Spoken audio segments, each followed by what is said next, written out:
Men. Specifically dads of Reddit. What did you learn about women when you had daughters? Just how much of your ref life has to revolve around proximity to a clean bathroom. True that. That would be front to back. This was preached to me by everyone when we found out we were having a girl. Makes sense until you change that first diaper. That stuff was everywhere. In every nook and cranny. There was no front. There was no back. There was just poop. Oh yeah. It's kinda crazy. It was honestly one of my biggest concerns having a girl baby. Now she's 5 and I'm still working diligently to teach her how to wipe herself. It's rough. One of the proposed purposes for the hymen is to protect your reproductive organs from infection when you're young. Makes sense from an evolutionary perspective. If your entire lower half is occasionally covered in S when you're young, those who didn't have one were more prone to infection and death/reproductive damage. I learned how to comb and style long hair. Never had to before obviously, but my daughter needs her hair done. I'm going to learn French braids one of these days. YouTube it. If you can already braid. French braiding is easy. It's just grabbing sections of hair as you braid, instead of already having all the hair in your hand at the start. My dad, a macho man, used to do mine, and it's one of my founder memories in life. So, you're doing an awesome job at being dad.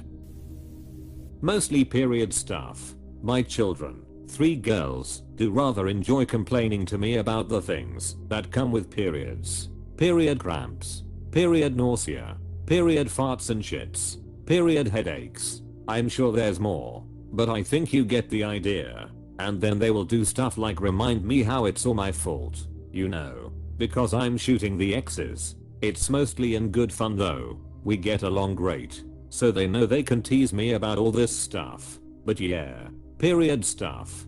Thanks for listening to them. When you're a little girl, it's a really big life adjustment, and I'm sure it helps them feel safe and confident that their dad can handle the taboo subject. I think that's really cool. You're a good dad for that, and I wish more men could be there for their girls when it comes to supporting them in this way. Honestly, also helps them develop expectations of comfortable conversations with future men in their life.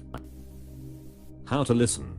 I listen when she talks about dinosaurs. I listen when she talks about Pokemon. I listen when she talks about video games. I listen when she talks about the bee that flew into her classroom. I'll listen like these are the most important things in the world because to her, they are. If I want her to tell me about friendships, boyfriends, fears and hopes as she gets older, she needs to be safe and secure knowing that whatever is happening in her life I will always listen.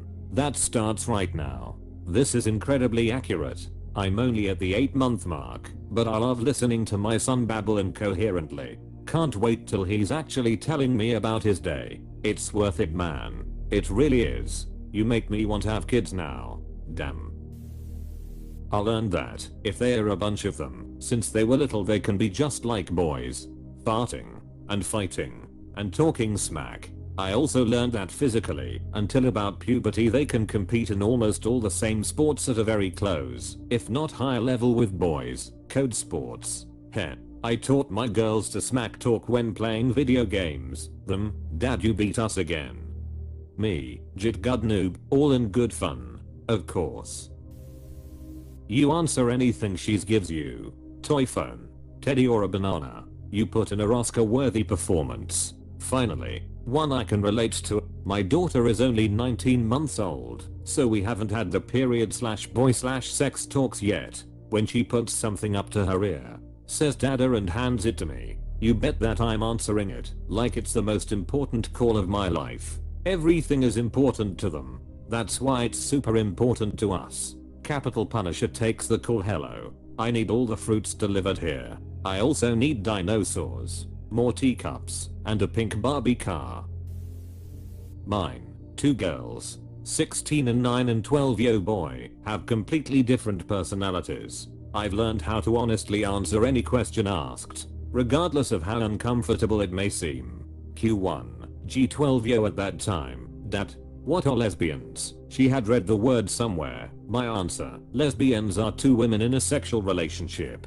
Q2, G13. Yo, at the time, Dad, what is a blowjob? My answer: it's when someone uses their mouth on a pee during sex. I asked her why she asked this one. She said her friends were discussing it in school. Q3. 14 yo at the time. Dad, what is masturbating? My answer: it's when someone uses their hands, didn't want to explain, toys, to touch themselves and get sexual pleasure. Her. Oh, that's gross. Me. Why do you ask? Huh. Some boys in school were talking about it. Just sounds gross. She turns 16 soon. P.S. All these questions were asked when I'm driving either to or from school. We, wife and I, figured that they will know all these things about life. We just want to make sure that they get the correct perspective without any judgment from us each time. Lesson: just allow your girls a safe space to talk to you. As a dad, I have absolutely no idea what they are going through. I communicate through grunts with my son. Cave dad style. Having a great mother, sister and wife prepared me pretty well. You married your sister? They hunt in packs. Clever girl. As the father of a 10-year-old girl who plays multiple sports, I realized that girls' sports take a backseat to boys' sports and it is infuriating. Case in point, my daughter plays softball. We play on a field that has multiple baseball fields. Last night the boys' baseball team, same age, got to play on the field under the lights with full uniforms, stands, and a working score. The girls of softball team got put in the field in the back with no lights, no stands and no scoreboard. They also don't get full uniforms, they just get a flimsy t-shirt. Now keep in mind that boys baseball and girls softball both cost the same amount. Same thing with basketball. My daughter's games are usually at 8, 9 o'clock in the morning on Sundays. The boys are at 11, 12, 1 o'clock. They get prime time, the girls get scraps. Lastly, I would just like to point out that in my town's high school the girls softball team won the state championship. The girls basketball team lost in the finals to a team from the city with a student body 4 times more than our school, and girls cheerleading places in nationals every year and they get invited to Florida. No boys team has won anything since the 1980s. It pisses me off. These girls practice just as hard, they play just as hard. Hair. So much hair. The drain looks like I'm pulling a beaver out of it. And for every female that you add to the household, it's not doubled, it's squared for everyone. I don't get it either. I have an older sister. Growing up I would be using the shower and then I'd see a giant spider on my shoulder. I'd freak out and slap it off only to realize that it was a clump of hair that my sister had put on the shower curtain. I would get so pissed off about it. During the pandemic I grew my hair out quite long. Anytime I showered there would be clumps of hair that just came out. I'm not losing my hair or anything, it just happens. It was frustrating because they get stuck on your hands and are hard to get off. Of course they tend to wipe off onto the shower curtain quite easily. Close bracket. So I finally kind of got it. The clumps can be thrown away after a shower easily enough, but hair does just kind of end up everywhere. Ever since I grew my hair long, I've taken every opportunity to tell people about something that nobody ever talks about. Hair sometimes goes halfway up your bum, and then you have to pull it out. And the accompanying sensation is like feeling your butthole in 4K HD.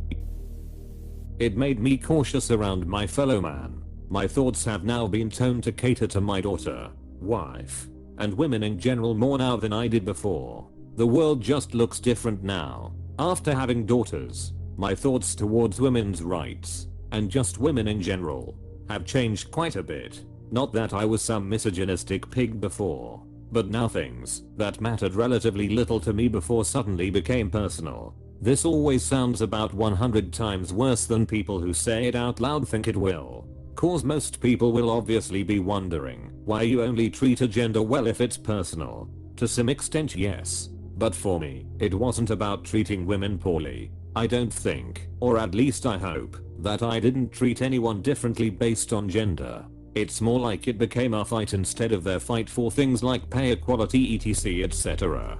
Granted it probably wasn't the best mentality, but at least I was able to grow as a person. Dads are powerful. Just the tone of my voice can hurt or heal. Related. All the messed up women I've known had dads that didn't give a rest about them. So I have a very important job. The random screeching and getting upset over small things. It's scary. The perpetual belief that she's not good enough, not strong enough, not perfect enough. Whatever you say and do to alleviate that is never enough. How to become a better man. Let's face it, we set the example for our children, but more importantly for our daughters. She watches how I treat her mom, and she's going to use that as an example when she gets older of how she should be treated. It's a very curious thing indeed. I take much more to my mom than to my dad, but my older sister is the inverse, which is why she treats my mom like trash, while my relationship with my mom is very strong. At the same time, I once had a friend who treated his mom like trash, even in front of me. I doubt he does the same for his dad. Wait, do men wipe back to front? How does that work? How is that a comfortable motion? Do men wipe back to front? Men can wipe however they want. How is that a comfortable motion? I'd say the bigger issue is when you are a parent and you're changing a child. Side to side gang. Where ya at? The pee on the seat as much as men. Yes.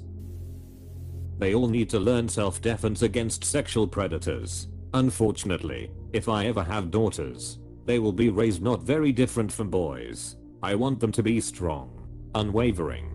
F the pink Disney princess theme. She will be raised in a warrior household. Kyokushin, jiu-jitsu and rock climbing. Skinned knees and elbows do not hurt. You said to continue onward. But what you're missing is they can like the Disney princess stuff and still be tough. You don't have to deprive you kids of enjoyable things because you want them to be prepared. They can have it both ways, my guy. Even though we live in a society that demands more women in science and math, my daughter won't do science stuff and prefers unicorns. No matter how many times I try. My two nieces, one wants to be a construction worker and grow big and tall like daddy. One wants glitter and unicorns, and once called so say she was changing her name to Una, short for unicorn.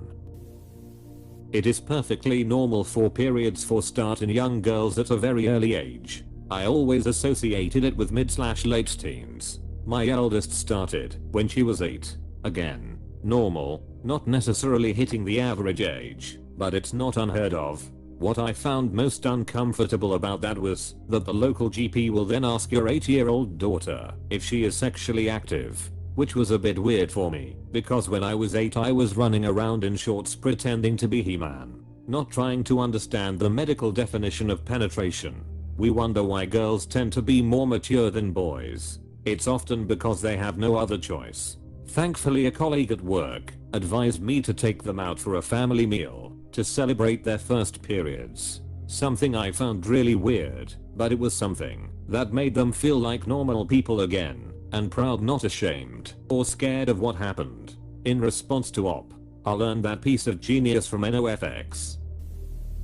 I learned that Girl Scouts is kind of a crappy organization. Also that girls are fundamentally different than boys. When I was little, my brother was in the Boy Scouts and I was in Girl Scouts. I always bugged my dad to let me go to his meetings because they got to do fun like learn survival skills. I basically got an hour of craft time. It sucked. My kids will both be in the Scouts now that girls can join.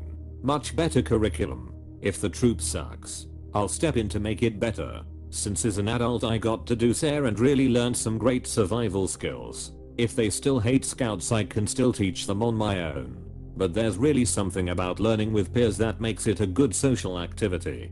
2. My mom grew up doing Scouts in Denmark, which for all genders revolved around huge camping trips and fishing and building outside and learning useful skills. She's still got some of those in her pocket now. So for me growing up in the US and doing Girl Scouts here, I was constantly disappointed in it just being crafts and etiquette hour. While at home my mom would be showing me her old Scout's knife and telling me about the time a girl accidentally axed her own leg on a camp out. In hindsight I'm glad I didn't have a chance to cut myself with an axe, but to child me the lack of one was the biggest letdown ever.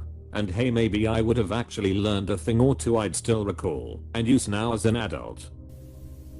That teenage girls are really damn mean to each other. Girls are just as gross as boys. Anyone who has worked as a cleaner can corroborate that women's bathrooms are almost always way worse to clean than the men's. I honestly don't know how it's possible to do some of the things I saw in the girls' bathrooms working as a cleaner in a school.